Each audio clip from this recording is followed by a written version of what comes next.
Before we begin today's episode, which was recorded in June, I really want to pause and speak from my heart about the unimaginable tragedy that has happened this July 4th weekend along the Guadalupe River in the Texas Hill Country.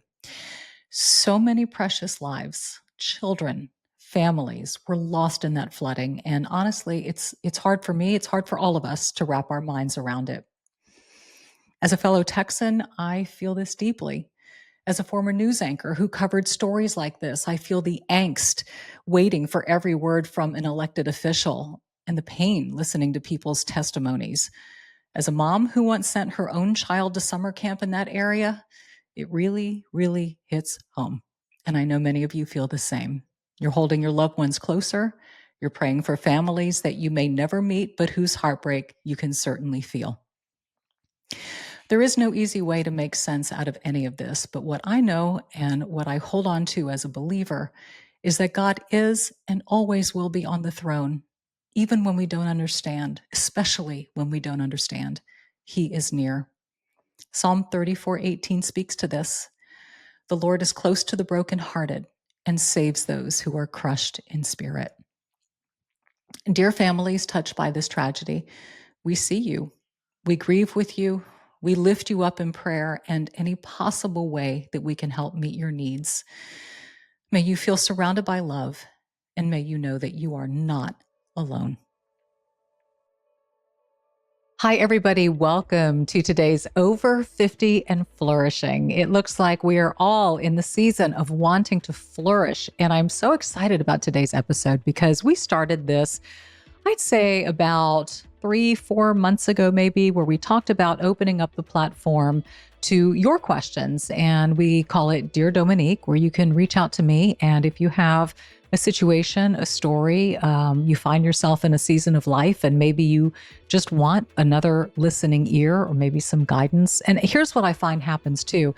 With this segment, not only will I chime in and offer my thoughts, but also when the video publishes, a lot of other people, especially on YouTube, will comment as well and say, oh, I've been in that situation, or I know how you're feeling. I think this. So you will not only be getting input and thoughts from me, but I can tell you this community rallies and you will find such love and support. So I encourage you to reach out in a Dear Dominique segment if you have any question, any thought, anything you want to share.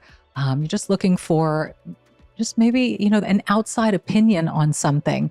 And here's the thing too, and let me quantify this by saying, I always take things, vertically first. I go straight to God if I need help, but I understand the need in reaching out horizontally as well. But we have to be very careful of what we take in, and it must be sound, and not everything is going to align with how we think or feel. So, and I say that, and I preface that with, I'm going to offer my 2 cents, but it may not be in perfect alignment with yours. And that's okay. Sometimes maybe we just need to hear an outside source. Maybe it triggers a thought, or maybe we strike a balance and find a happy medium. But I'm excited to do this. And I first of all want to thank everybody who has written in so far. I've received some really touching, heartfelt emails and stories, and you have been very vulnerable and personal with me. And it shows me there's a lot of trust here. And for that, I am truly grateful. So thank you for those of you who have, and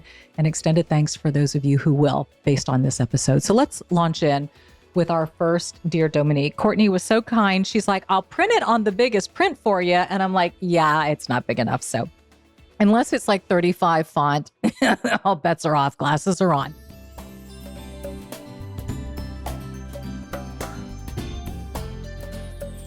First one is, Dear Dominique, I am a subscriber of all your channels from almost the beginning, and I really appreciate your kindness and wisdom. I love everything about you. Thank you. I love you too.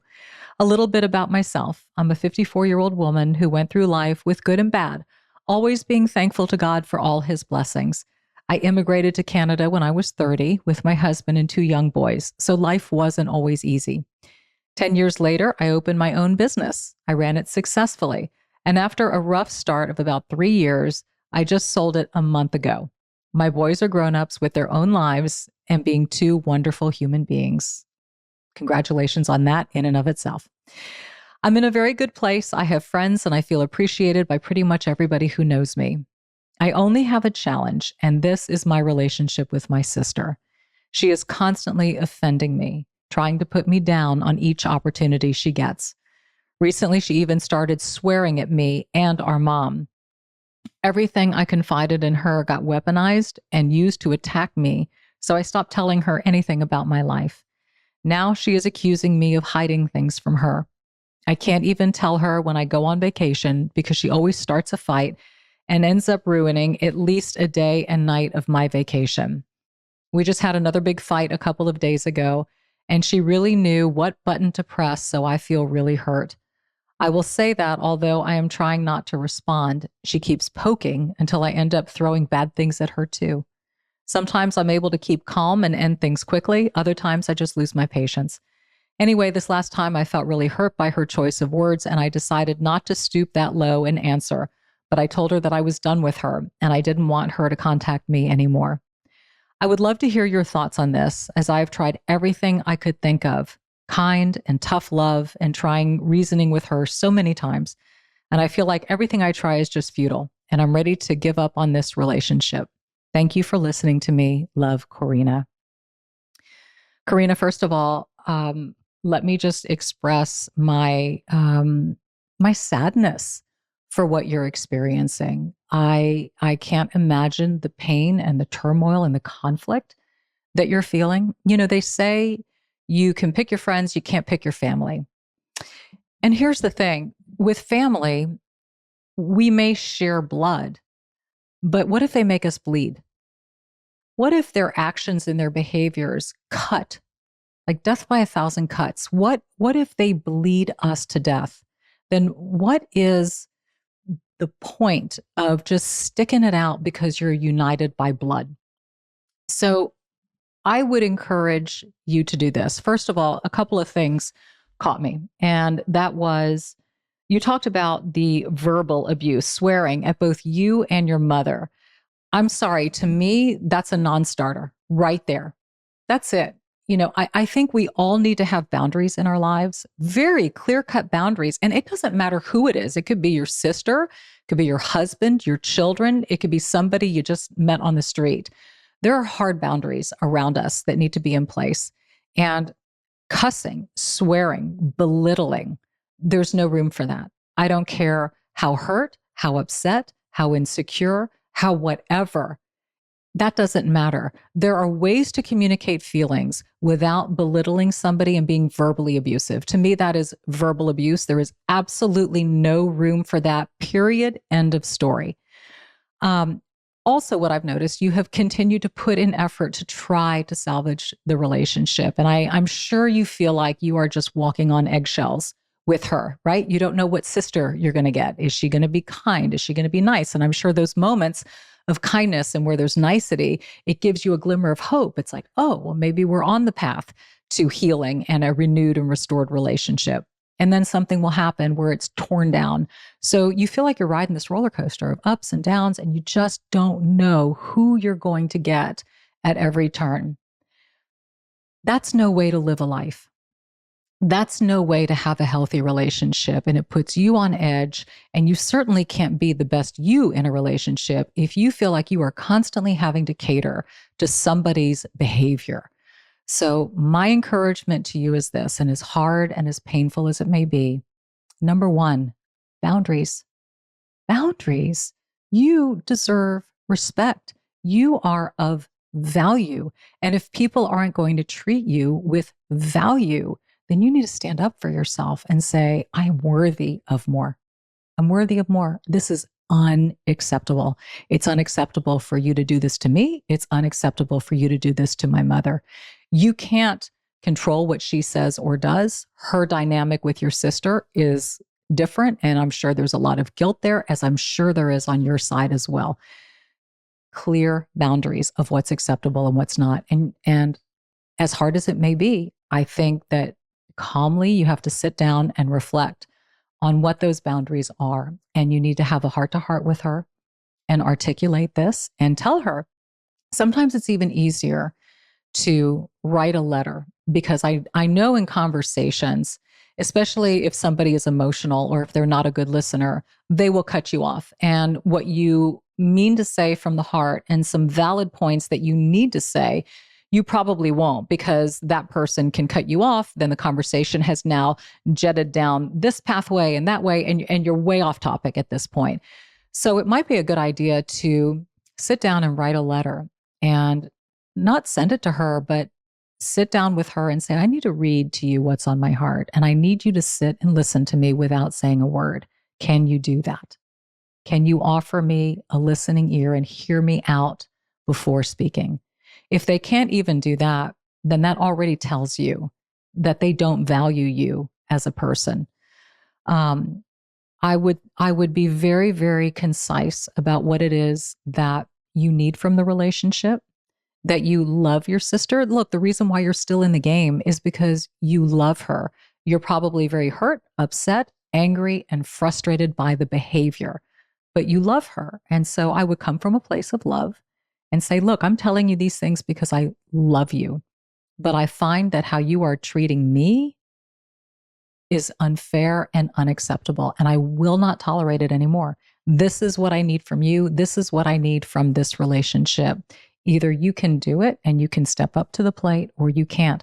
And I would even encourage her, and I don't know, maybe you can go there in dialogue with her, but there could be some chemical and hormonal imbalances going on in her body and in her life, in her mind. You don't know how much. I don't have that history. I don't know her age. I don't know her background. So you don't know. But generally, somebody who's lashing out like that and being manipulative and talking that way is feeling miserable inside. I can guarantee you that. No happy person coming from a happy place treats others in such a disrespectful way. So she probably feels horrible about herself and horrible about what's going on. Encourage her to get some help. It sounds like she needs it. And maybe the time to address the relationship could be after that. But in the immediate present time, you have to establish boundaries and then encourage her if you can, if she's willing to listen. And sometimes if you speak the truth and somebody's not willing to receive it and they're not willing to work on themselves and they blame and they gaslight and they do all those things, then they may not deserve a seat at the table. Okay. And it's a hard thing to do. It's a very, very hard thing to do. But what's harder? Eliminating a toxic relationship or allowing them to sit at the table and destroy you in the process?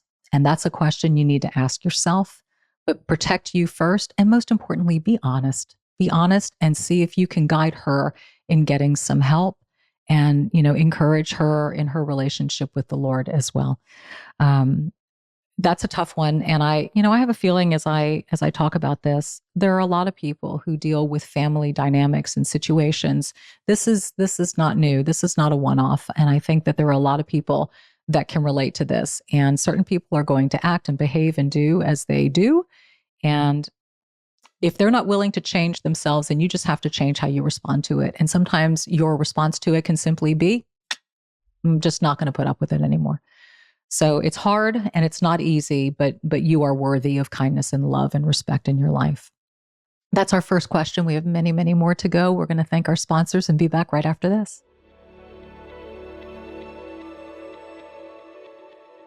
Hi, everybody. Welcome back to today's episode of Dear Dominique, where it is about you. It's your letters and your questions, and you're reaching out and asking for an extra listening ear and some guidance. And I thank you from the bottom of my heart for doing that. I love, love, love this segment on over 50 and flourishing. And in fact, we tend to incorporate generally a question at the end of every podcast. We're trying to filter these in more frequently as opposed to just one whole episode. So be on the lookout at the end of every podcast for a Dear Dominique to be in there and for me to have a chance to answer your questions. So thank you for those. The first one was tough and I appreciate it. And thank you for, like I said, for trusting me with that. The second question is this. It's a short one. In the past few years and moves, you have downsized and gotten rid of your household items and personal items, some from your previous marriage, previous apartment, and cleaning out your mom's home. Many items, I'm sure, had some meaningful memories to you. How did you handle that? Do you still have them in storage? Some things I do have and have kept, and I have boxes. I have a box that my stepmom collected of my dad's belongings, old things from Hamburg, old designs. My dad was a naval architect, and I have old yacht designs and drawings and commercial vessel drawings of his, and just a ton of his history in a box in the attic upstairs. So I think I have one or two boxes of my dad's. I have one or two from my mom as I went through her apartment after she passed and kept some things. I have some old china that my Nana had that I remembered every time I would go visit her. I would see this particular piece of china in the cabinet, and some dishware and saucers and little trinkets and things, and lots of photos and memorabilia. The thing is, you can't keep it all, and that's just dealing with my parents' belongings. Now come your own, right? As you grow and age and mature, and we amass and we collect things. And I have just learned that, and maybe this has happened to you, maybe as you've gotten older. I care less and less about the material world. The things that I wanted, things that mattered, kind of this accumulating that took place when you're younger of wanting this, wanting that, more, whatever. I find it to be almost repulsive in a way. And I rarely catch myself wanting to get anything or purchase anything. Very rarely. It almost catches me by surprise, actually. I'm like, are you Dominique? Who are you? And I think it's because there's been so much change in my life, and I have moved so much and have downsized by force or choice, that I have really discovered over that process that you need very, very little to be happy, very little. And I think we attach and overly attach emotions to things. I like to attach emotions to memories. Memories, are precious. Photos are precious. Video, precious. Sometimes I'll look at old videos. I've got those old little DVDs of styles, and just seeing that little baby in motion and watching. There's no amount of stuff that can take the place of that. So I think when you start shifting your priorities and getting your mindset out of things keep me happy, it's relationships that will keep you happy and memories that will keep you happy.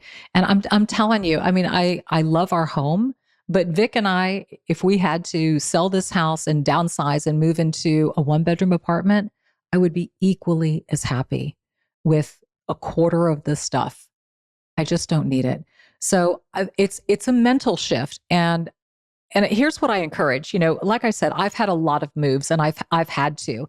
And I found it almost cathartic, like clothes or personal possessions. I've loved giving those. Like Courtney has inherited a ton of my old furniture, and some of her friends have gotten the furniture. And, just seeing people that I love and know having and using my old belongings fills my heart. It's wonderful. Or donating it to charity. I love that. Knowing that what I have used and loved can help and benefit somebody else. Awesome. There's such joy in that. There's so much more joy in giving than receiving. And so I find the more I do it, the more I'm just like, here, take it. I don't need it. I don't want it. So if for you're in a situation where you've been, and this happens a lot, people have been in the same house and they haven't moved, and the whole attic is just filled with like kids' collectibles and kids, all that kind of stuff. Have a heart to heart with your children. Have them go through and say, what do you want out of all of this? We're not going to keep this forever. I mean, as I mentioned earlier, I have two boxes, mom, dad. When was the last time I went through all of that? Is it going to sit up there? Is Styles going to want any of it? I mean, do you know what I'm saying? So when you start asking those questions and you realize how little time you spend looking back at all that old stuff, and how the next generation may only want a fraction of it, well, that tells you you're probably holding on to and keeping too much. Start small. Start giving away a few things. Start talking to family and having those conversations. And I find that the more that you start purging, it could be clothes in your closet, things that we hold on to for way too long. Start giving it away and getting rid of it and making your life more simplified and less cluttered. And then your priorities are going to shift as to what really matters. And I can certainly tell you, stuff doesn't matter, but relationship does. And that's what I have come to figure out. And no, I don't have a storage room, and the attic is as clean as can be, except for those few boxes up there. Next question. Dear Dominique, how long did you think about ending your past marriages? When do you know enough is enough and it's time to leave? What advice can you give to somebody who is sure they would be happier ending their relationship, but doesn't have the courage to leave because their spouse won't let go easily? Thank you. That's really hard. And I don't know the nature and the dynamics of your relationship. To me, if there's ever any abuse, that's it. You protect you and your family, you and kids, period. End of story.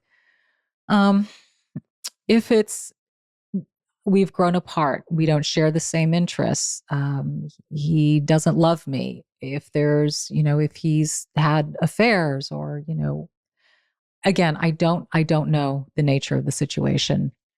But here's what I do know. If a couple really, really there are two things. First of all, there has to be discussion about the state of the marriage. There has to be openness, transparency, and honesty about the state of the marriage. So it's my hope and encouragement that you are at least coming forward and saying, I'm not happy about this. I don't like this. I don't understand this. Maybe you're not sharing with me all that I need to know so that we can be a team in this marriage. Or I try to talk to you, but you won't hear me and you cut me off. And I can't share what I'm feeling, and I'm burying it inside. It has to be two people sitting down and saying, look, this is how I'm feeling. This is why I'm feeling this way. And the other person has to be receptive. They have to listen. You have to have a platform to speak your voice and to speak the truth of how you're feeling. You just have to. There's nothing more unfair to you or your spouse than not sitting down and saying, look, this is how I'm feeling. I have been feeling this way. This is nothing new. You've heard me say this over and over. Now, if they choose not to hear that or listen or understand or process, that's not on you. But having an honest conversation about the state of things. Now, if the other person is willing to listen, if your spouse is willing to listen, doesn't want to let go, wants to hear you, wants to try, then there's a pathway forward. If there's listening, understanding, accountability, and ownership of where each party has dropped the ball, but there has to be that. One person can't pretend like everything is fine when it's not, because then they're not listening to you. So if there's accountability and ownership and acknowledgement that it's not where it needs to be, then there's hope. Then there's hope for a pathway forward, and maybe counseling, maybe, faith-based counseling, a pastor, a counselor. At least try if your spouse is willing to try.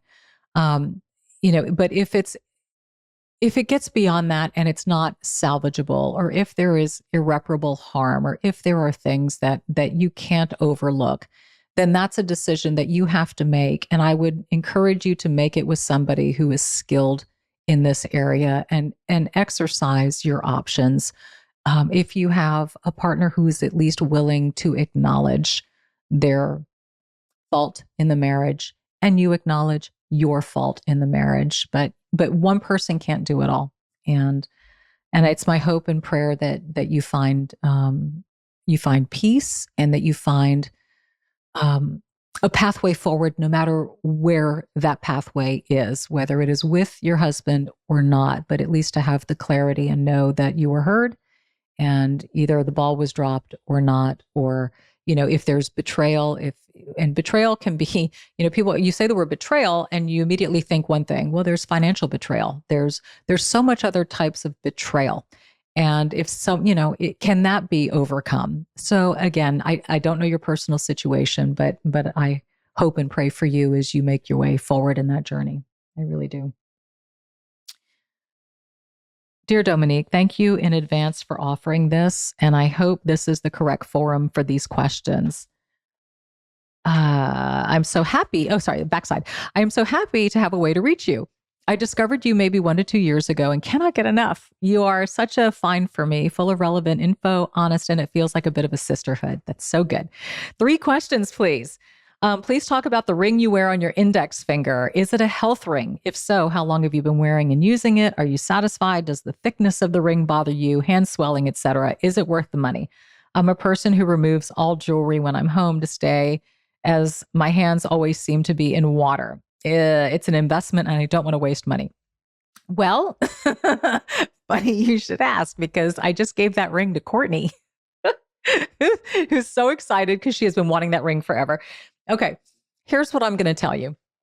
It's an Oura ring, Oura, and I wore it right here on my index finger. And it will track all kinds of things. I mean, it tracks your steps. It's all measured by your heart rate. It allegedly tracks sleep patterns, light sleep, deep sleep, REM, all of that. It's fast. Look, I'll tell you, it is absolutely fascinating. It's so neat. You can live by your numbers and your readiness score and your oxygen level and your, all of that. It's like, wow, look, that is so cool. Look how much I've moved today or not moved today. I mean, it can certainly be a motivator in many, many areas. And it has an aspect to the app to kind of keep you on track and on your goals. It'll remind you like, hey, this is about your bedtime. Shouldn't you be winding down now and all that kind of stuff? Here's what I learned. My husband, Vic, recently went to a sleep study to troubleshoot snoring.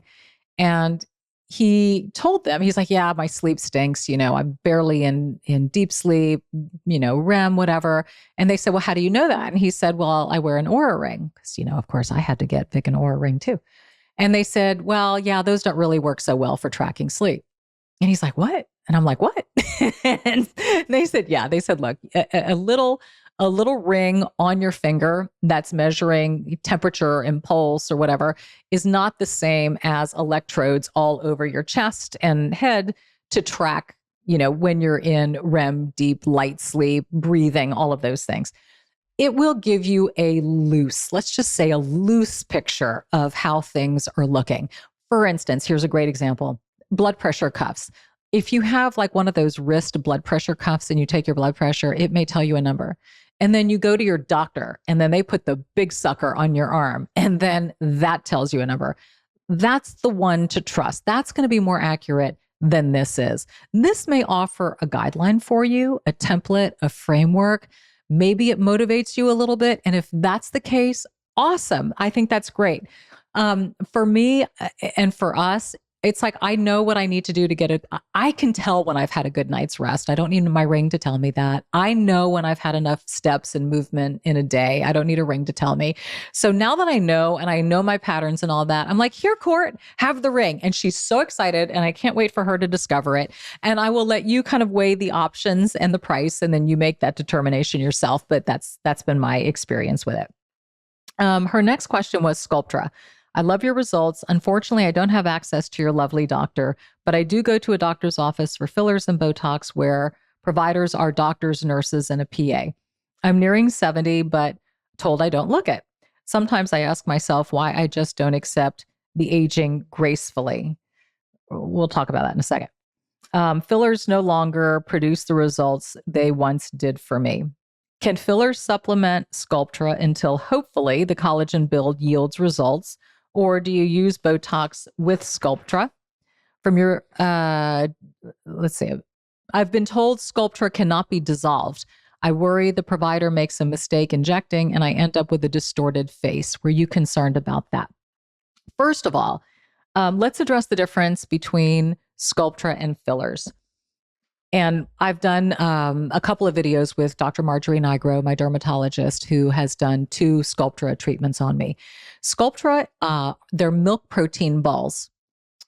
Tiny, tiny, tiny. Shaken up. Tiny, tiny, tiny. They're injected into, and they can be injected in a multitude of areas, but she, on me, has done my temple, under my eye, and the nasolabial folds. Sculptra is not a filler. It is not going to put a foreign substance into your skin and under your skin and plump. Fillers will immediately plump using hyaluronic acids. There's like Restylane and Juvederm and all different types of filler products out there.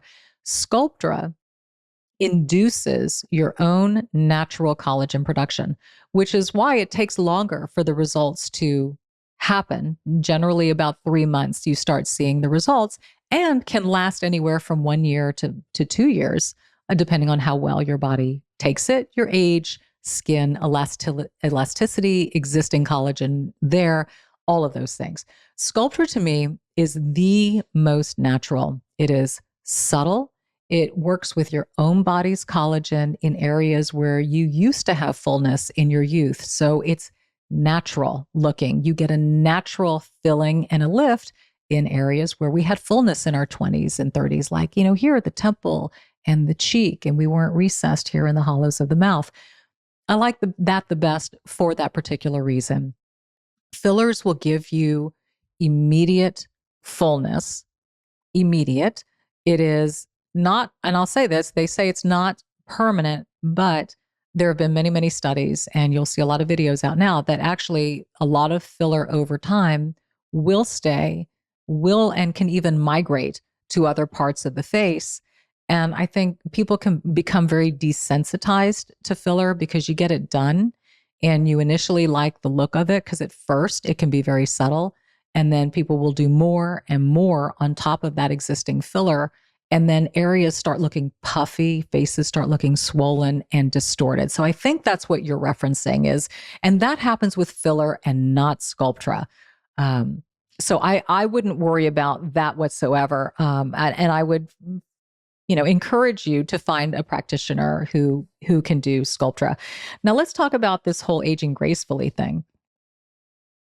There's this big thing, aging. Why doesn't everybody age gracefully? Well, first of all, there's a difference between aging naturally and aging gracefully. My definition of graceful can be very different from your definition of graceful and this person's definition of graceful.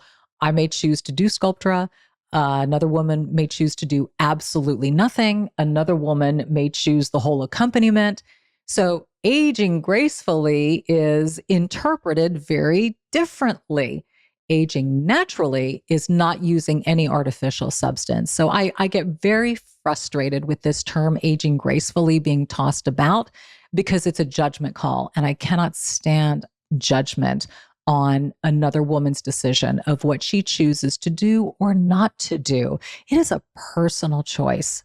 All of these things are available. It doesn't mean they all need to be used, should be used. It's what you choose and what you feel is best for you. And as long as you're happy with that choice, that's all that matters. So thank you for that question. And then her last one was red light masks. Any experience with them? If any thoughts, results, any info would be appreciated. I have a red light mask. I wish I were more consistent with it. I'm a big believer in red light therapy. And in fact, some of them have the red and the blue. And the red light is good for fine lines, for wrinkles, rosacea. I need to do a whole video on rosacea because it's something that I have battled recently. And I have found a big time solution to my rosacea. It's good for that, good for skin conditions. The blue light is really good for acne and flare-ups like that. Some of these devices will go between red and blue light, then they'll combine them. Here's the thing. It's got to be used every single day. You just have to be consistent with this stuff. And are you going to be consistent with it? Yes, it works, but these at-home devices are not as strong as in-salon or in-doctor office devices. So consistency is key. You will get results from red light therapy. You will get results from at-home laser therapy, but are you going to do it as often as they say you need to? So those are just some questions for you to answer, and that'll help you better determine if it's right for you. But all three great questions, and I thank you for that. We're going to thank our sponsors, and we'll be back right after this. Hey, everybody. Welcome back to this week's episode of Over 50 and Flourishing. It is the Dear Dominique podcast. And thank you. Your questions have been awesome so far. We are winding down and I want to get through as many as I can. So here are the last few. Hi, Dominique. How do you stay in such good control of your eating? You always seem to be on top of it all the time and look so fabulous. Thank you. Whereas I'm always struggling to keep a grip. I have always approximately 21 pounds to lose, not 20, but 21. And although I'm reasonably fit and look reasonably okay, I want to look and feel the best that I possibly can. And no, I don't. What's your secret to control? Thank you so much, Carol.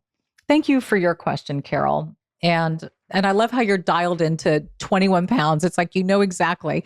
Um, Look, it's not easy. And here's the other thing too. I don't know your age. I don't know your hormones.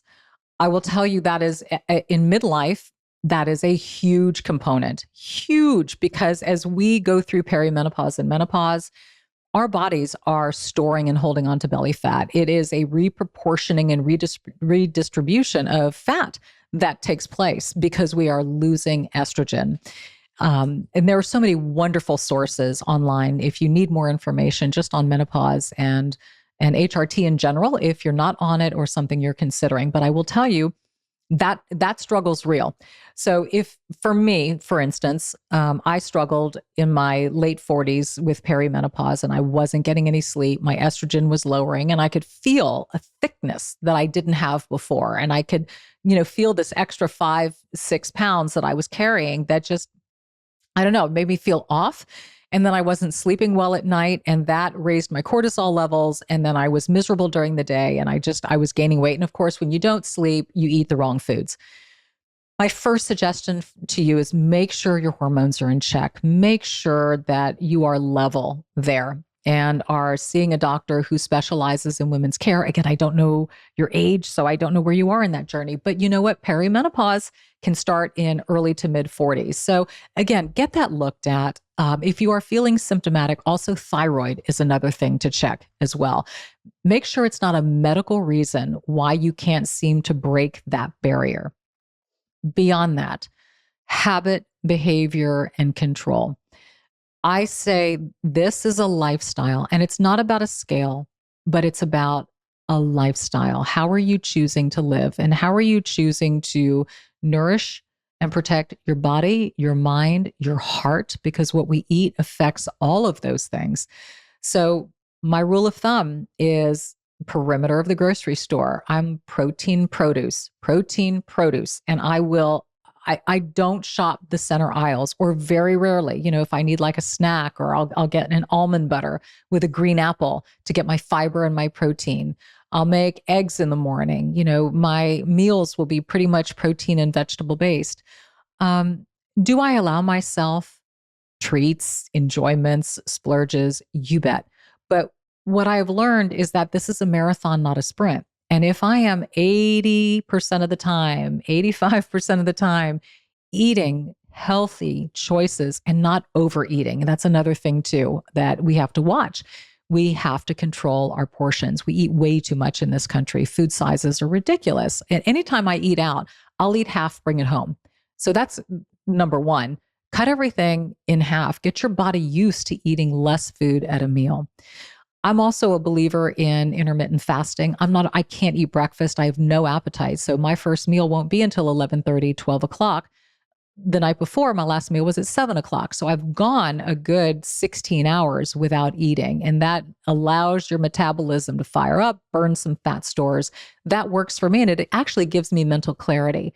And then movement. We have to move. We have to do weight-bearing exercises. I'm a huge yoga fan, Pilates, floor workouts. I have at-home weights. I will go to the gym with my husband. I will walk nearly 3 miles in the neighborhood. You just have to move. And when you do these things and you do it consistently over time, then it becomes the law of averages.